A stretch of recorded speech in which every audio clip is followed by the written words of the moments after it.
Hello, ethical people. I'm Susan Wilkie of the Ohio Ethics Commission, welcoming you to The Voice of Ethics, the podcast where we dive deep into stories about ethics in government.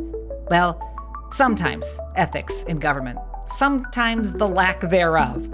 And this week, we're celebrating that time of year that kids often hate and parents often love. The school year is back.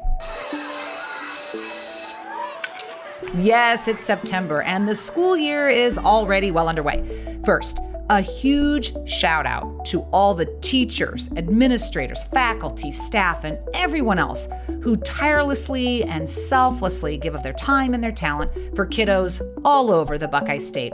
We have a few stories in education this week that might make you shake your head, but I hope most of all will make you want to check out our website if you ever have questions about public school districts, education, and the Ohio ethics law. Our first issue today is about tutoring. So something that you would think would normally be outside the normal classroom hours. So this comes to us from a school district employee who wanted to know if it's, quote, unethical and or illegal for a music teacher to do any of these things. Here's the first one. Mandate private music lessons as a course requirement for students. Force the students to sign up for privately paid music lessons that the teacher gets money from. Yes, that's illegal, okay? Secondly, would it be unethical or illegal for the music teacher to advertise private music lessons to his or her students and their parents? We don't even need multiple choice here, folks. Yes, that is illegal. No can do. The final question, would it be unethical for that music teacher to charge his or her students for private music lessons during the teacher's regular contracted school day? So let's say, for example, I get a lunch break as a teacher, or I have a planning period where normally I'm grading papers or doing my planning, and I want to know, can I tutor a student there on the grounds during that workday? If you see a pattern here erupting, you are right on board with us. Yes, that would be illegal. Not to suggest that all tutoring opportunities are illegal. But no, not if it's already an expected part of my duties. I can't advertise it. I certainly can't require it as part of class curriculum for students. I can't if it's a school-sponsored program. I certainly can't tutor during the school day if I, the teacher, am already being paid during those hours during the contracted day. We could certainly spend a lot more time going into much more detail here, but what I would recommend is that if you have more questions, please check out the resource in the show notes that we have.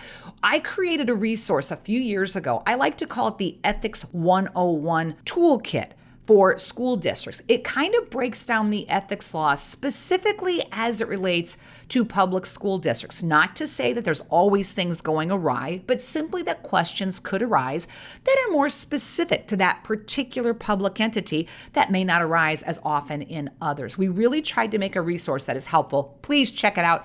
It's in the show notes. Our next story is about a school superintendent.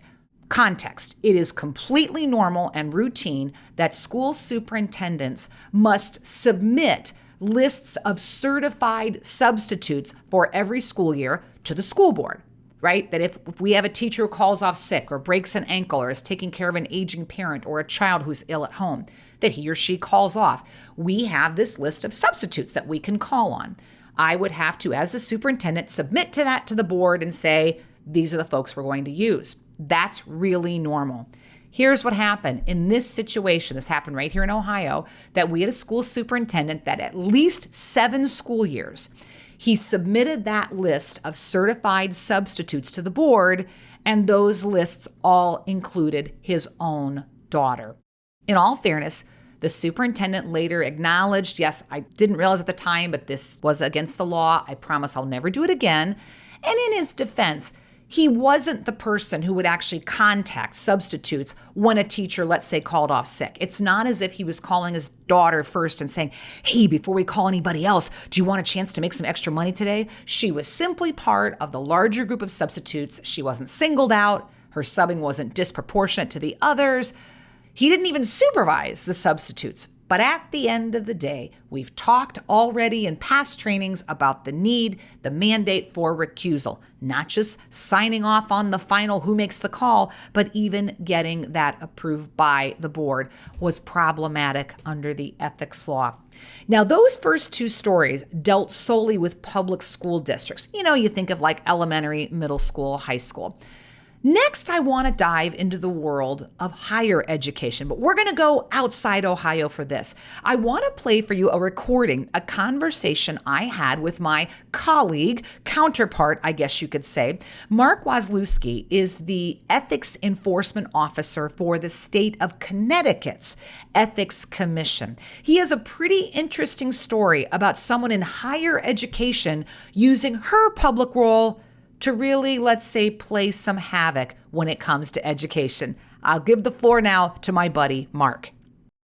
The respondent was an employee of the university graduate school. She was the diversity officer, and one of her duties was to administer the nomination and selection process for a particular fellowship. The fellowship was awarded annually to the cream of the crop who would be coming into the university as PhD students, right? So this was the university's opportunity to roll out the red carpet for the best students that they were taking from hopefully Harvard and Yale and enticing them to come to the state university. So this is what the fellowship winners would receive: free tuition, cash stipend, a student job, basically benefits that annually would surpass $60,000 per student. Not bad. The thing is, though, is that there's a nomination process, there's a selection process, and it's only open to PhD students. The respondent who administered this process went through and administered just as she normally would, and they picked out winners, except after the selection process, the nomination selection process, and the awarding, she added her husband to the list of individuals who would receive the fellowship. Now, her husband, who was a graduate student, was not a PhD candidate. He was nominated by no member of the faculty, and he didn't go through the selection process. She literally just added his name, and because she facilitated and maintained the entire process, she set him up with the job. She supervised him. She signed off on the awarding of the stipend and I guess you can call it the fellowship itself. Okay. Is anybody else out there a little bit speechless? I mean, just do the review here. I know we're not allowed to use the phrase cliff notes or spark notes when we're talking about schools, right? But let's just review quickly. Free tuition, a cash stipend, a campus job, all totaling $60,000 a year. And his wife oversaw the process, added her husband's name to it at the university, signed off on it. She knew perfectly well her husband was not qualified for that position, so she attempted to bypass the process altogether. Now, lest I lead you astray accidentally, let's be clear. Even if her husband had been qualified for that fellowship, she still wasn't allowed to participate directly or indirectly. She still would have been required to recuse herself.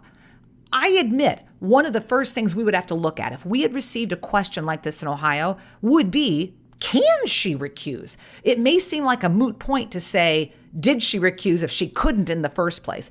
Is it possible for, in this situation, this person to say, yes, I can step away from everything, discussions, decision-making? If she cannot, if the university were to say, no, that's your job, you can't recuse from this, then no, even if her husband had been qualified, he could not have received that fellowship. Of course, we know in this case, he wasn't even qualified, which does make it even more egregious.